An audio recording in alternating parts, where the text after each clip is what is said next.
Baik,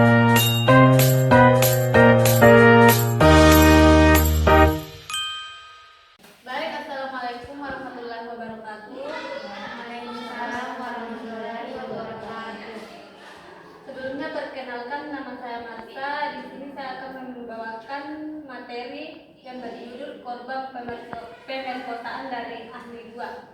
Nah, di mana korban pemerkosaan adalah individu yang mengalami kekerasan seksual berupa penetrasi atau tindakan seksual yang dipaksakan tanpa persetujuan, yang menimbulkan dampak fisik, psikologis, dan sosial.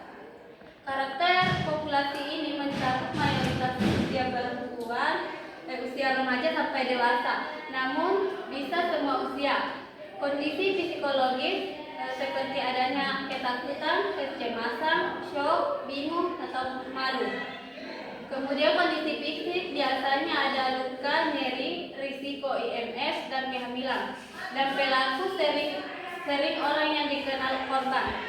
Adapun yang kedua yaitu masalah keperawatan korban pemerkosaan, di mana di sini mengenai tentang adanya gangguan harga diri akibat risiko yang trauma dan kekerasan yang berulang. Yang kedua itu ansietas atau kecemasan. Yang ketiga, coping individu tidak efektif karena ketidakmampuan mengelola stres pasca atau peristiwa. Yang keempat, risiko gangguan integritas kulit atau cedera. Dan yang kelima, risiko infeksi. Dan yang keenam, trauma psikologis anak. Adapun tujuan korban pemerkosaan atau SLKI. Yang pertama, ansietas. Tujuannya itu untuk meningkatkan tingkat ansietas menurun dari sedang, berat, hingga ringan. Indikatornya seperti wajah lebih rileks, pernapasan lebih teratur, dan mengungkapkan rasa aman serta menurunkan perilaku gelisah.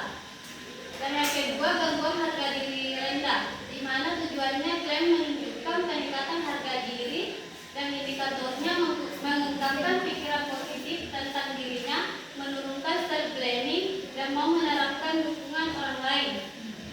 Dan yang ketiga, coping tidak efektif. Tujuannya untuk klien menunjukkan coping adaptif dengan indikator mengidentifikasi stresor, menggunakan strategi coping sehat, dan berani mencari bantuan. Adapun yang keempat yaitu risiko infeksi atau penyakit menular seksual, di mana tujuannya ini tidak terjadi tanda infeksi dengan indikator tidak demam, tidak ada sekret abnormal, dan hasil tes IMS negatif. Kemudian yang keempat yaitu intervensi utama korban pemerkosaan. Yang pertama, pemenuhan rasa aman. Dan yang kedua, manajemen ansietas. Yang ketiga, konseling kritis dan dukungan psikologis. Dan yang keempat, pencegahan infeksi. Dan yang kelima, rehabilitasi harga diri. Adapun aspek etik atau legal pada korban pemerkosaan. Yang pertama, menjaga kerahasiaan. Dan yang kedua, semua tindakan harus dengan konsen. Yang ketiga, dokumentasi objektif. Dan yang keempat, menghormati keputusan korban untuk melapor atau tidak. Kemudian ada faktor risiko pada korban pemerkosaan.